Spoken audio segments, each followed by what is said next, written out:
All right. Good evening. Thanks for joining the Capital Chapter SGMP for our April meeting. Stephen Hall, the current chapter president. I'm joined by a few of you here, and then we've got more that I know will be watching us online later who could not make it.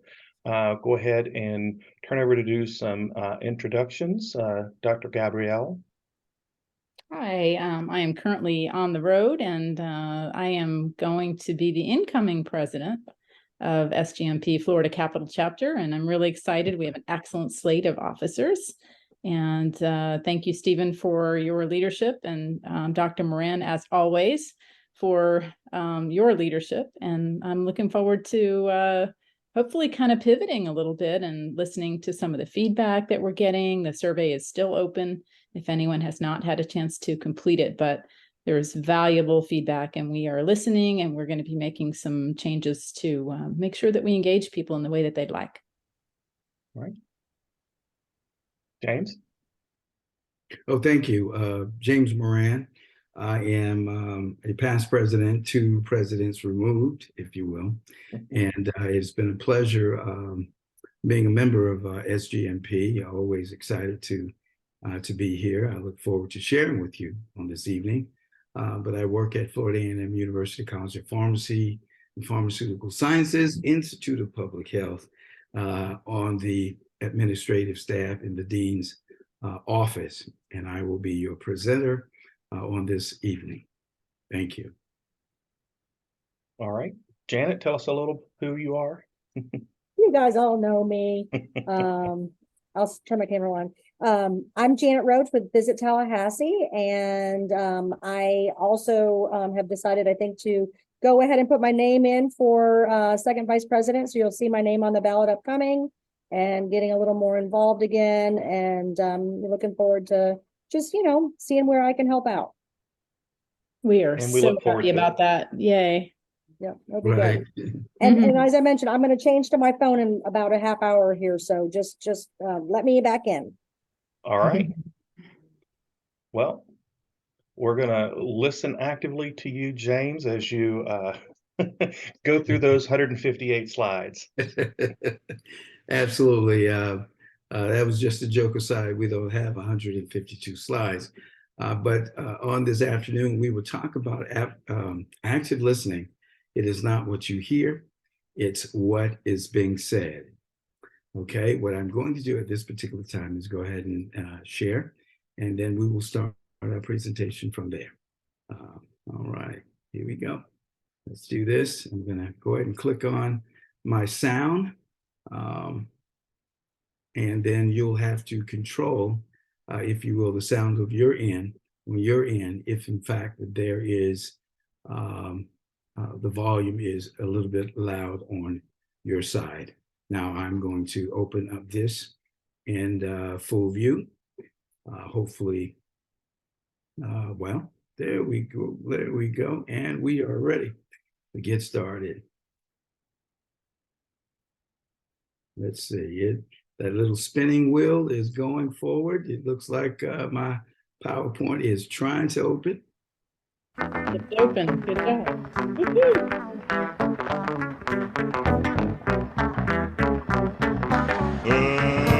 Let's get ready to rumble!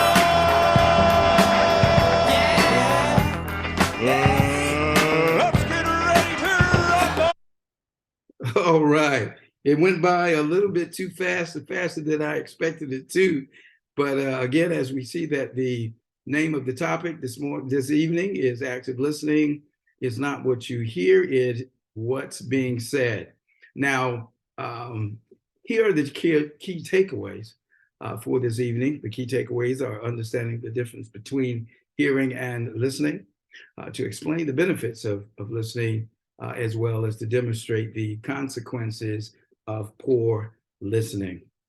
And so I had an opportunity to read this particular book by Dr. Robert Luntz. It's Words That Work, and we will talk about the words that work in this particular presentation. He and I believe that effective methods of communication is definitely key to establishing and maintaining healthy relationships between men and women or business entities. Moreover, the frequency of that communication is what gives energy to its sustainability.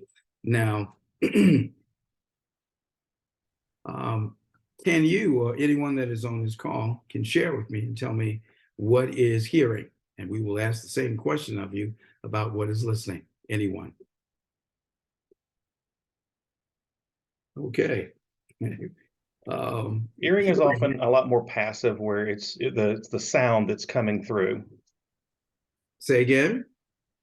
Hearing, I was saying it's hearing is coming through, and you're just hearing exactly what the noise or the talk or what someone is saying. Okay, absolutely. Thank you. It is also considered to be a neutral and unbiased and uncomplicated and unconscious act of being. And we'll talk more about these particular definitions when we move forward in today's presentation. And the same thing, what is active listening? And since it's on you, Steve, I'll let you be the person that can respond to these questions.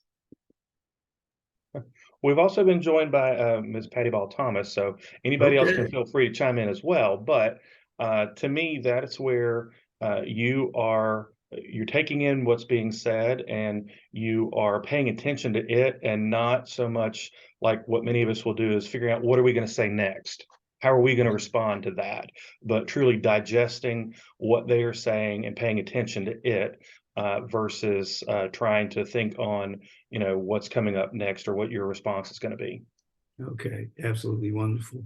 No answer is an incorrect answer, so feel free to dive in, any of the participants on this call, if you will. But the definition that I have states that listening is decisive, is a single-minded act. It requires one to be engaged, responsive, and focused. Definitely focus on what the speaker is attempting to convey to you. Oftentimes, you'll hear folks saying that, did you hear me? Or were you really listening? And I remember when I was just a young child, I was sitting at the feet of my father, and he loved sports.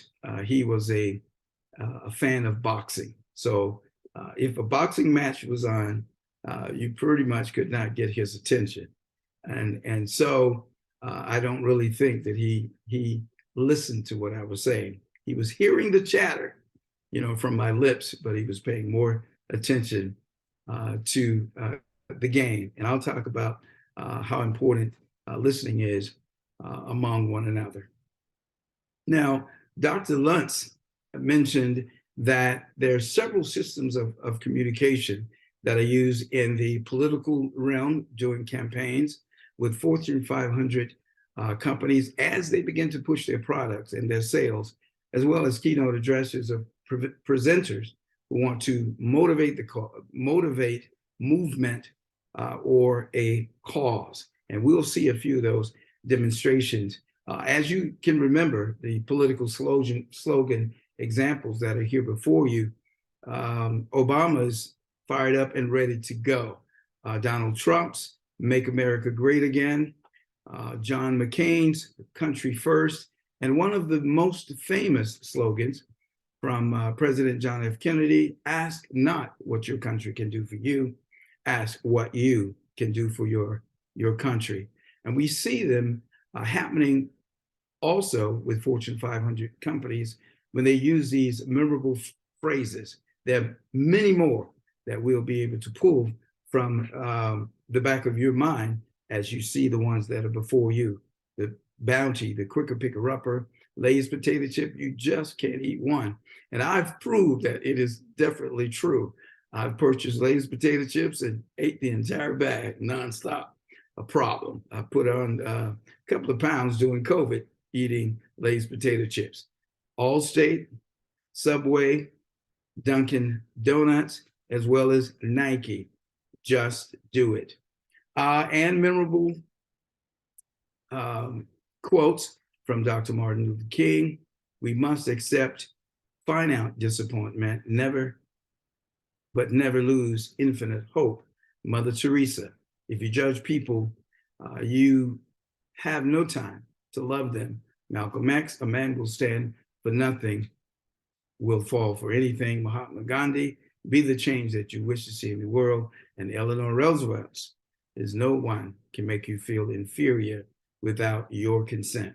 I really love that when there's a lot of haters in this world, and based on our response will determine whether or not they have taken control or we have given them consent to make us feel inferior to who they are. But these are numerous examples that we see and know of that occurs in this world today, that those different groups have really perfected the use of words. And we see that it is developing one's listening skill is key to strong relationships and, better yet, lasting relationships. Now, we're going to move into an active listening example. This is the time that you will pull out this sheet of paper of yours. And if you're traveling, don't worry about the sheet of paper. But, and if you don't want to take this pre-test, it's okay as well. But we're going to go ahead and move forward in this active listening exercise. Okay, and that's me on my bike. Better yet, a good reminder, it was Dr. Gabrielle has really got me involved in riding bikes. And I continue to ride. I even rode just last evening, jumped off work, or got off work, if you will, came and jumped on my bike and rode about 13 miles just to settle down for the evening. But let's pay attention and listen, watch and listen to this demonstration, and we're going to test your active listening ability with this video. The writing is entitled Deep Southern Mud. In 1854, I was merely 15 years old when I heard Miss Mabel crying out from the depths of a broken human soul. She said something like, "Lord, why did y'all allow them to take him? He's all I got." When silence surrendered no answer, she fell on her face against the dusty and splinter-riveted porch and wept for what seemed like days. Nearly 24 months and a cotton season done gone by, and we never heard from her husband Luther's voice ever again. As Abel swore to the Lord, the one that she prayed to, that she won't gonna speak another word till he was brought back unbroken. Folks around the way say that they took Luther north of Dr. Cornfield. They say that they heard a man yelling. They heard screams. Around about the same time, they saw a fiery glow against the midnight skies. Where exactly was that, Silas? Just beyond the ridge over yonder. They say ain't nobody never came back from Dr. Cornfield. Last count, there's been about 7 or 8 of them missing. Folks been getting kind of quiet around here now. Were you ever afraid of being vocal? Well, from time to time, they be telling me to hush up, because I've been digging, trying to find answers as to why they took the men for standing up for us coloreds. They tell me I ain't got no opinion, but I believe that I'm supposed to look folks in the eye when I'm talking to them. That's what my mama told me. She said, "Boy, you better look me square in the eye when you talking to me." I don't understand. How old were you at this point? I'm nearly 17 now. Miss Mabel been rocking in that old weathered down broken chair as long as I can remember. Back and forth, not really saying nothing. Humming some of them old Negro spirituals in the heat of the day. Not really sure why. She been sitting there. Seemed like she is waiting on someone who ain't never coming. Every morning, she poured 2 glasses of cold iced tea for somebody. Like clockwork, at a quarter after supper time, she poured it to you and started all over again, just before the rooster crowed the next morning. Round about the time that the frogs go skipping across the pond, something like rock chunking. Time will pass you by. If you ain't looking for it, I remember like it was yesterday. Just got my first pair of socks, and I wanted to show them to Miss Mabel. They were 2 kind of different colors of green. The colors just wasn't the same, but they kept my feet warm.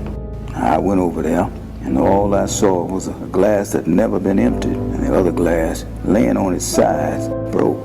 Not sure where she done gone. Not really sure why the other glass was broke.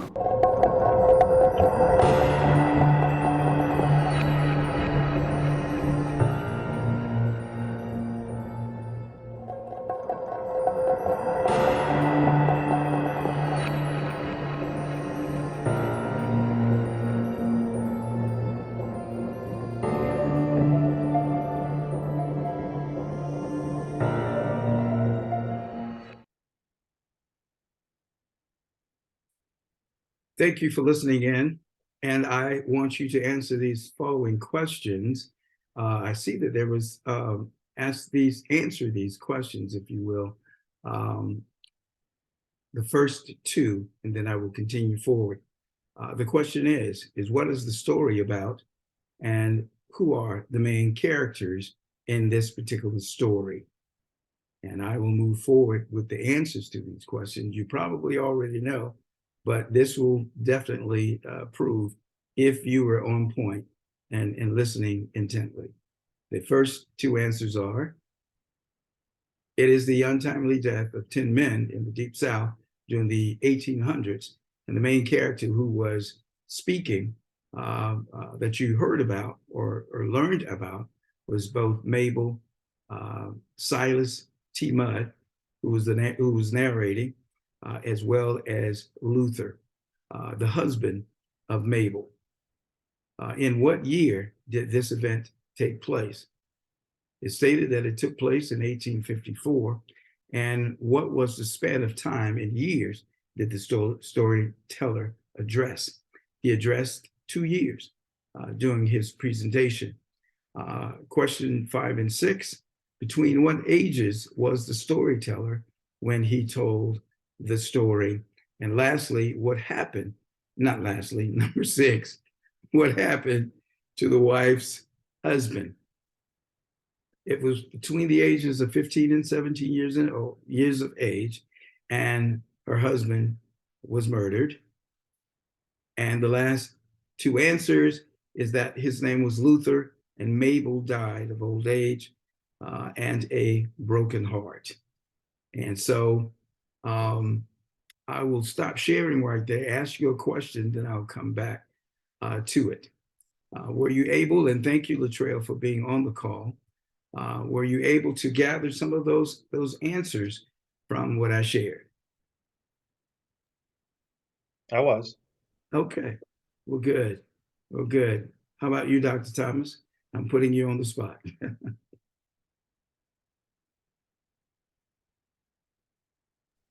I'll speak up while she gets ready. I thought it was interesting that, some of the detail, I thought I was listening, and then some of the detail I didn't quite grasp the full amount. I knew his name was Cyrus, but I didn't get his full name. And so anyway, I thought that was interesting. Okay, well, thank you so much for that. Let me tell you about that little piece of work. I'm a musician, I am a thespian, I am a storyteller, and that piece of work came to me in a dream, and I had to build a visual around a dream. And I wrote that piece in the middle of the night. When I woke up about 3 o'clock in the morning, I wrote that piece word for word as you saw it. And of course, when you saw the credits, that gentleman was able to mime my voice, or I did the voiceover, and he was able to mime exactly what I was reading. And I thought that was such a great talent that he was able to do a wonderful job in that particular video. And so I will get back to the slides if there aren't any other questions at this time. Let's go back to it. And we do recall that active listening is the single mind act, that it is deliberate, premeditated, and chosen. What do you think that is? Anyone?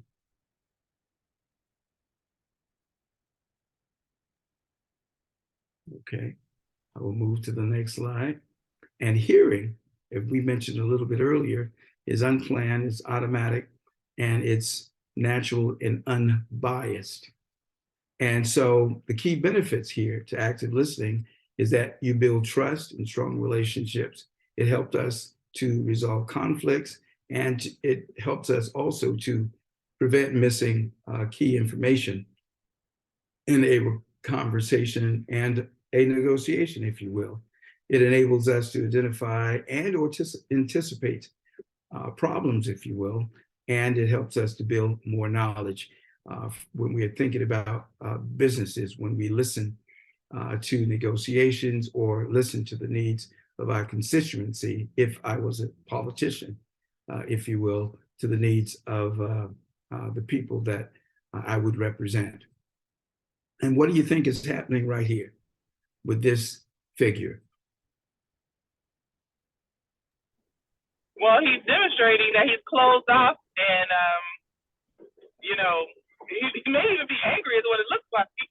But those folded arms says that you're closed off, or you're sort of encasing yourself, putting a barrier between you and whoever you're speaking with. So Absolutely. Yes. I'm sorry. Go ahead. You can finish. Okay, she's absolutely correct. We learned a lot of these things from our nonverbals. You can look at his mouth, you can look at his eyes, you can look at his posture and his arms folded, that perhaps he's not willing to receive anything that you're willing to share in the form of communicating back to him. He perhaps is just waiting to get his piece out at this particular time. So each of us have the ability to read these nonverbals as well, and then decide which direction that we may tackle, for for the use of a better word. We can say how we will direct our conversation. When I find myself getting an interesting email or a text or a call at times, then I make sure that I attempt, it doesn't happen 100%, to measure my response. I found that even in trying to get a job and someone is asking me to make up my mind or to make a decision right there, I always ask for 24 hours, 12 hours to 24 hours to be able to get back with them, so that I'll be able to have the best and measured response that is possible for either me, my family, or moving forward with that entity, if you will.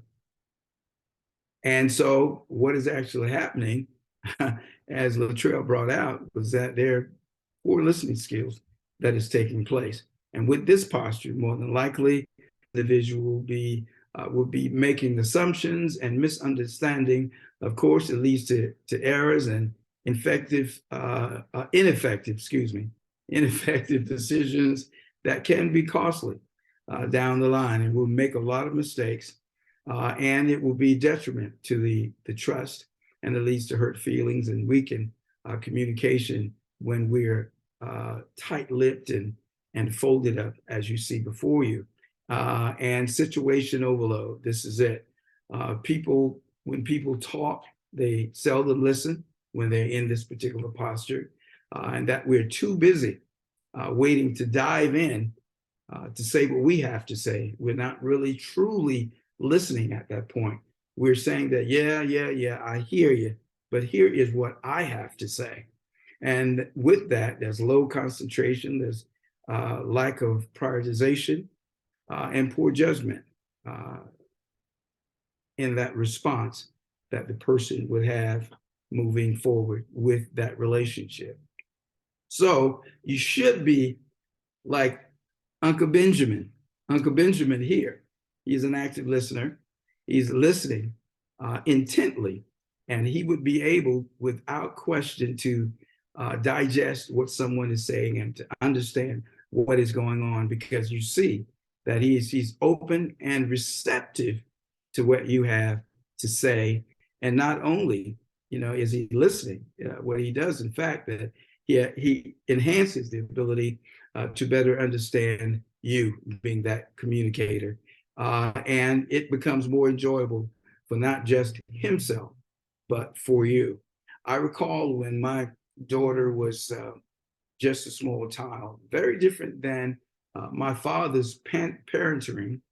Love him, but I knew that once I become a parent, that I would change that. And what I did when she was small, and even today when she calls me, is that I will either turn off my television, I will either drop my laptop, turn off the music, and listen to what she has to share to me, to make sure that she feels that what she's sharing with me is extremely important, and that I'm actively listening to what she has to say. And then there are no distractions that is taking place with the laptop, the television, and I'm focused on what she has to share with me.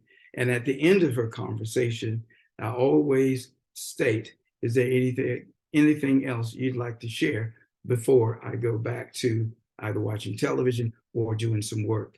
I will give her permission to respond. And she would say, yes, Daddy, I don't have anything else.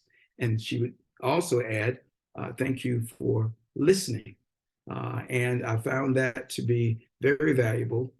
She is, 24? She'll be 25 in May of this year. And she always calls me because she knows that I will listen to what her challenges are. And together we would find solutions.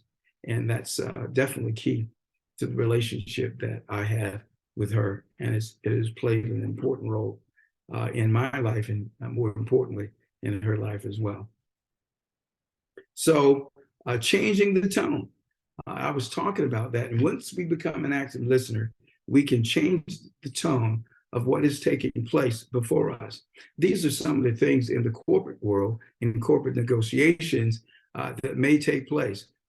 Politicians use this approach as well by changing the tone or changing words, if you will, and don't talk about this, a peace of mind. Instead of talking about a peace of mind, talk about security. Don't talk about being rewarded, talk about being valued. Forget about the word compassion and let's talk about fairness, commitment, respect, and responsibility on the right-hand side. And in the word balance, there is fairness and common sense. It's very, very interesting that corporate CEOs use this. They've learned it. A lot of speakers use this and politicians use this to be able to move the mind or the cause of people or the need of a movement by changing just a few words that have similar meanings, but it's definitely a softer tone, if you will. And so I talked about my experience with my daughter as a father. So in life experiences, we can use this.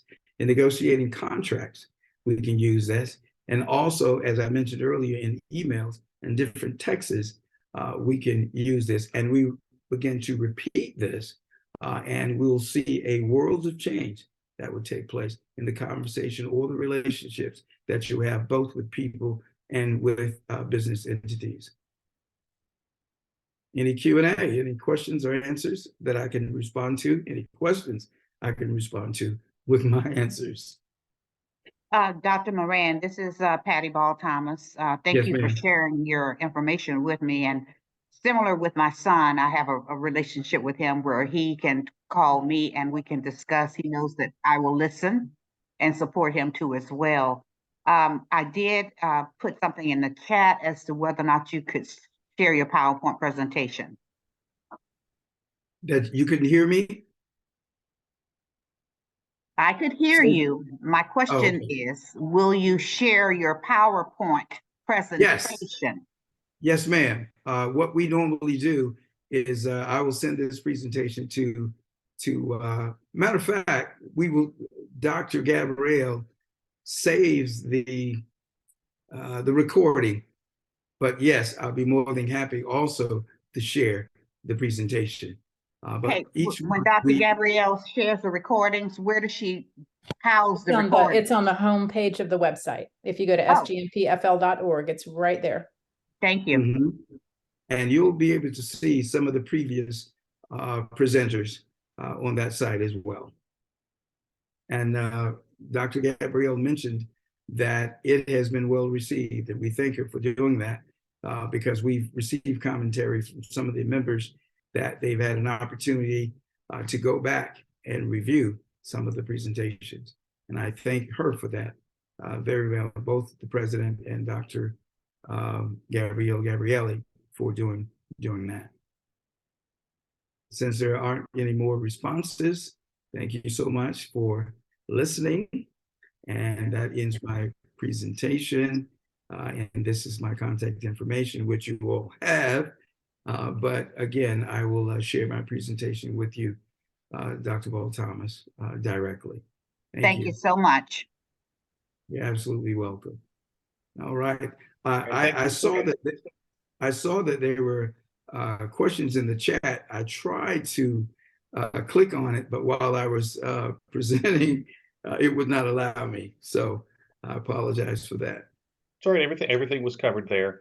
And thank you so much, Dr. Moran, for doing this. And it was a great reminder about some things. And, I'm sitting here in my office.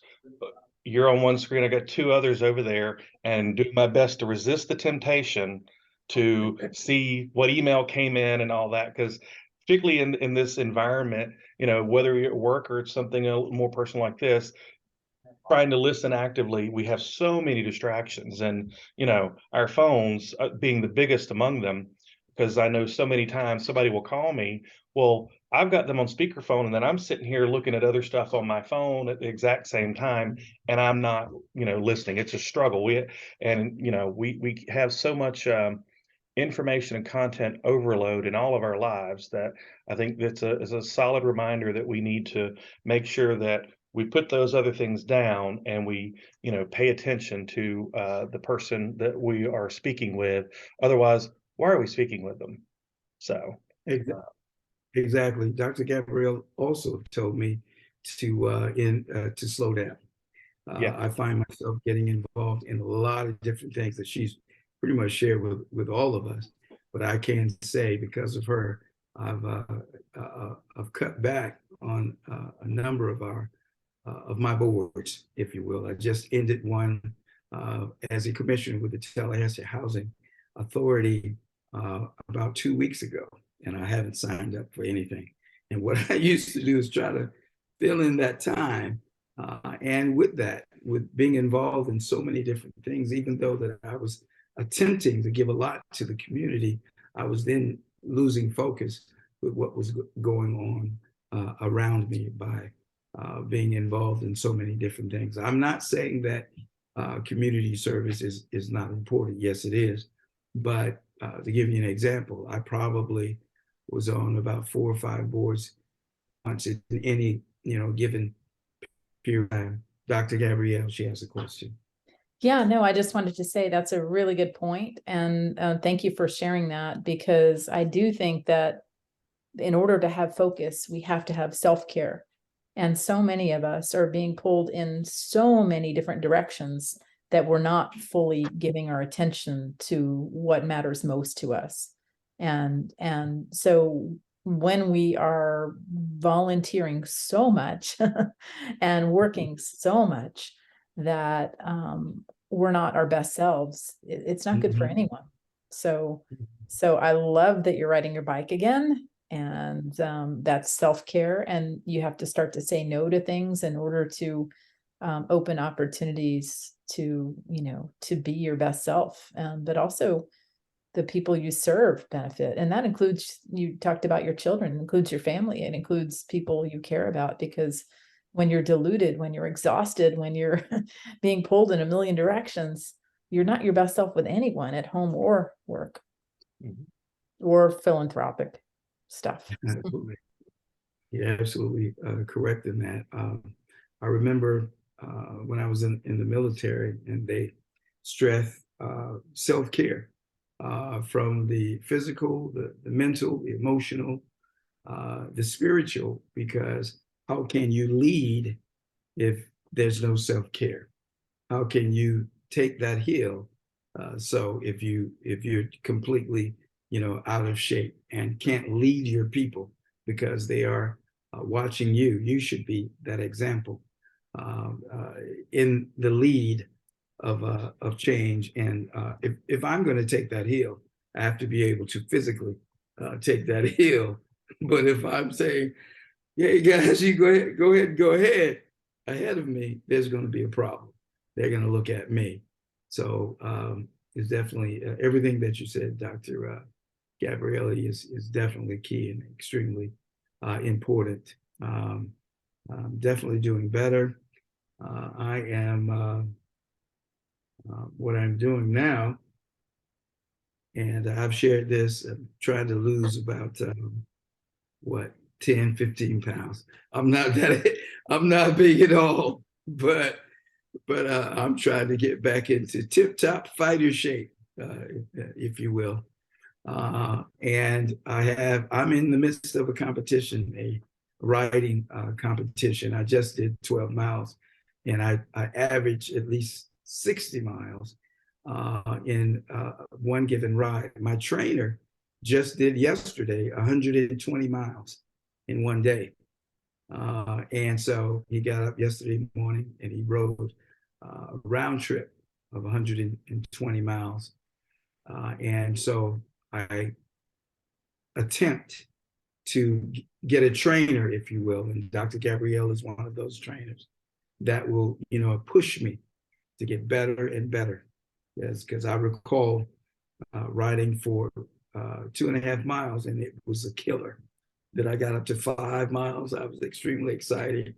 10 miles, and then now I'm doing 60 and 70 miles.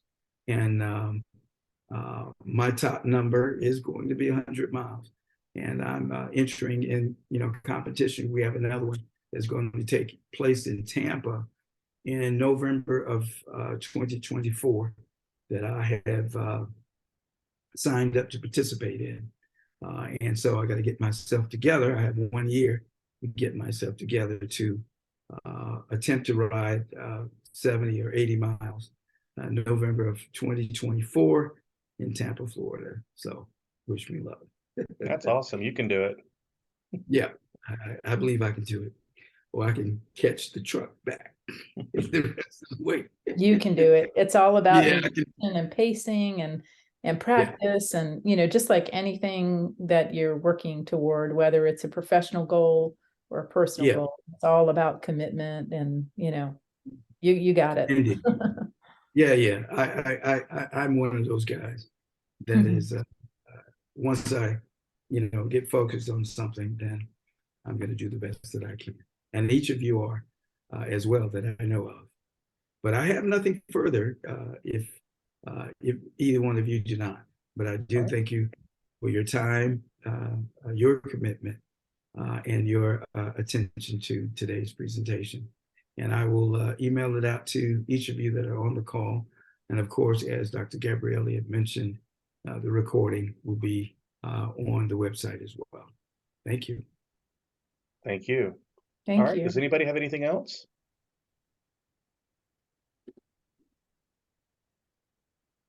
All right. Thanks, everyone, for your time, and we will talk to you all soon. Have a good evening. Thank Bye you. now. Good night. Thank you, everybody. Good night. Bye.